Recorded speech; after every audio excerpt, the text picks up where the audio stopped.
All right, let's talk about the Plymouth Colony. And we'll look at the Mayflower, who the Pilgrims are, the Wampanoag, and a little bit about the first Thanksgiving, even. So let's get started. To really understand the Pilgrims, now they didn't call themselves Pilgrims. To really understand them, we have to understand a little bit about their beliefs. And they come from what is known as the Protestant Reformation. The Protestant Reformation um, traditionally talked about beginning with Martin Luther and then others like John Calvin. And the Reformation is a reforming of the church. So prior to the Reformation, the main church, the nearly the only church in Europe is the Catholic Church. Well, Martin Luther and others start to see problems within the Catholic Church, at least problems from their eyes, and they want to make changes to it. They want the church to change. Well, that there's disagreement over that, and so there is eventually a break with the Catholic Church, and that break with the church is known as the Protestant Reformation. Uh, Pilgrims are a part of that Protestant Reformation. So is the Church of England. They're both Protestants.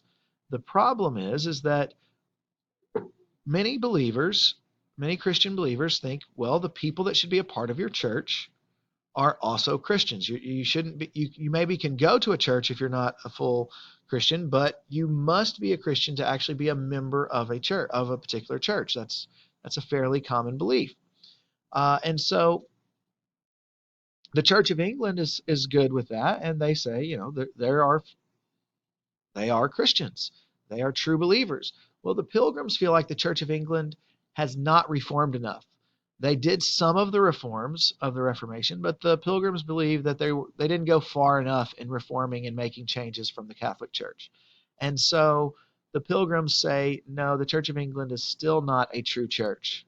Most of the people are probably still not believers. And so we must separate. We must form a true church, a visible church. And so they are known as separatists.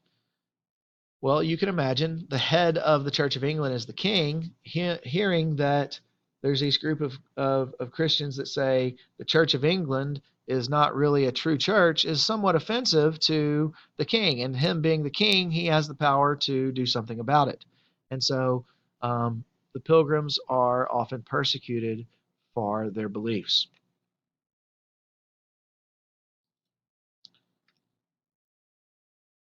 Now, before they make this journey, they actually first, head to Holland in hopes of being able to live free of persecution there. A variety of things make that difficult. The economy changing, the government there changing somewhat, and the rules changing, and their children not growing up truly English starts to bother them. And so they decide, hey, we've heard of this new world. It's far away from the king. Perhaps we can go there. They have to be they can't be just wide open about this. They are still being persecuted for their beliefs, and so they have to do this somewhat secretly. But they do. And so the Mayflower, carrying 102 settlers, leave Plymouth, England on September 6, 1620, and they arrive in, they make the dangerous journey across the Atlantic and arrive in the New World, and they land in a place that we now call Plymouth, Massachusetts, or near Plymouth. And so that where they're supposed to go is actually present day New York on the Hudson River, which was kind of considered the northern boundary of Virginia at that time. So if you'll remember 1607, Jamestown, Virginia is settled, which is in present day Virginia. You go all the way north, as far north as you can, in what at that time was still considered Virginia, all the way up to the Hudson River. And that is where the the pilgrims are supposed to land. Well, they don't land there. Whether that was on purpose or an accident, it seems likely that it was an accident, but there is some that speculate that they may have actually done this on purpose. But they were certainly not wanting to be terribly close to other settlers. What they are wanting to is separate. They want to separate, they want to create their own colony that they can run. And so they make it across, uh, and they actually end up settling even further north in Massachusetts.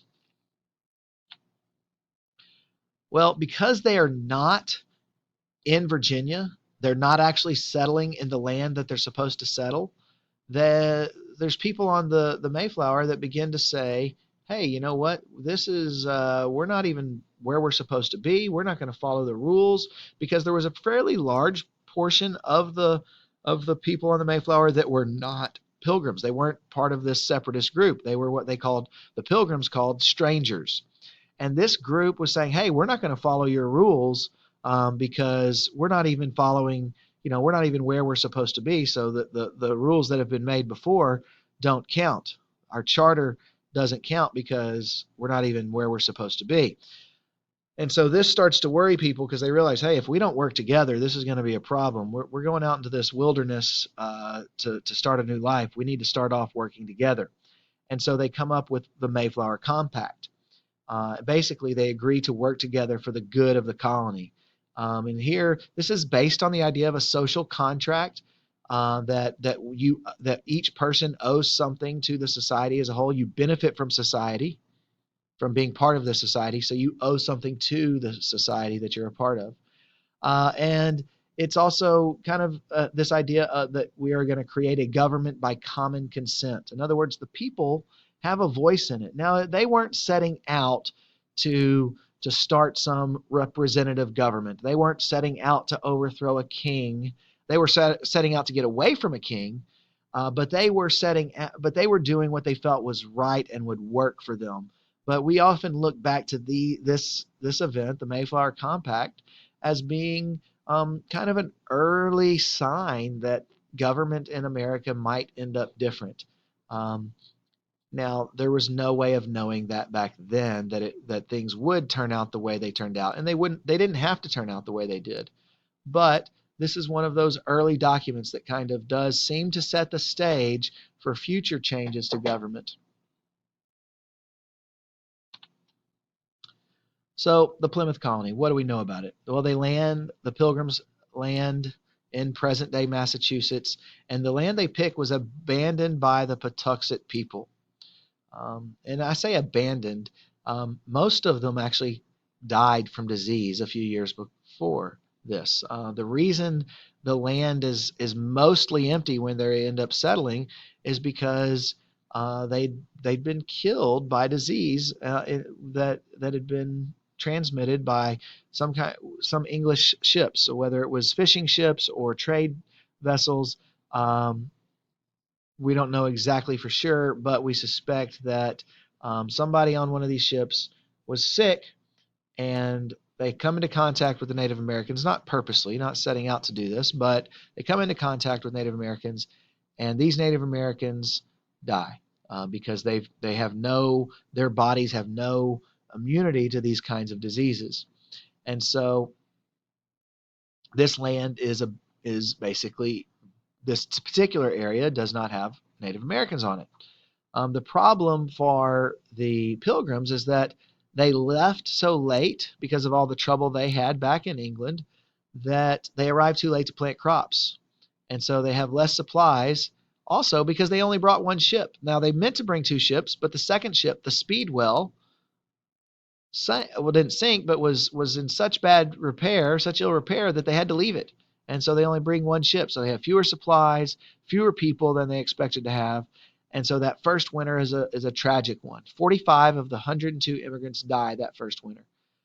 13 of the 18 women die the first winter. And then one more dies in May. So 14 of the first 8 of the 18 women that arrive are are dead after just a few months. And so you've got 4 women that are left, all told. So you can see this was a very difficult trip. Well, it's not too long. Actually, a few months though before they really have a lot of contact with Native Americans. And one of the first contacts they have is with a man named Samoset. He walks into the Plymouth village and says, "Welcome," in English. And you can imagine the surprise that the Pilgrims have when they see a Native American.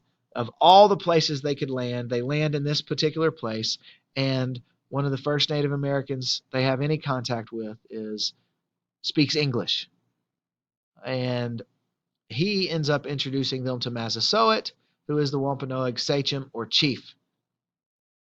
Squanto is also here, and Squanto also speaks English. So Samoset has learned English, we suspect, from talking with fishermen and others that are trading, that have been trading with the Native Americans in New England. And then Squanto actually had been captured and sold into slavery and learned English from Thomas Hunt, who taught him English, and so he was one of these traders, and so he learns English, and but eventually is able to come back to one of the ships that's going from England to New England lets him on, and he comes back to his home, and while he is gone, and when he comes back, his people have been wiped out, and so he ends up kind of staying with the Pilgrims a lot because it's kind of his ancestral lands. He provides seeds for corn, beans, and pumpkins, squash, things like that, and helps out these Pilgrims. And they describe him as a special instrument of God. And so, shortly after the first harvest, they have a big harvest celebration, and it is what we refer to as the first Thanksgiving. So, why did the Indians welcome them? For 100 years, for the last 100 years, Native Americans had kept Europeans from settling in New England. They would trade with fishermen and explorers, but every time, if somebody stayed in New England settlement too long, they would basically surround them. If it looked like one of these traders was getting too comfortable and they were setting up a camp maybe that looks too permanent, they would, a bunch of warriors would go surround the camp and just kind of stare at them. And that usually sent the message. But if it didn't send the message, maybe the next night um, they would set the camp on fire or do something to make it really clear. Hey, we don't want you here. And so they would leave. And so this would happen time and time again. Many times this happened. But because of the diseases that the Wampanoag Confederation had, so the Patuxet people were a particular group, part of a larger Wampanoag Confederation. So the Wampanoags had gotten these diseases from the Europeans, so they are weakened. And they need an ally against their enemies that are nearby, the Narragansett. So the Narragansett are powerful. They did not catch the diseases. The Wampanoag did. And so the Wampanoag decide, wait a second, there's these people here. They have some trade goods that we want. They have soldiers that we want. Let's make an alliance with them against the Narragansett. And so they do. And so the Pilgrims and the Wampanoag work together and have this treaty. And this treaty, although there's times that it's difficult, is as long as Massasoit is alive, this treaty stands. And so for the next, I think it's 50 years or so, there's an alliance and there's a treaty between the Pilgrims and the Wampanoag. And so that is why the Pilgrims are welcomed.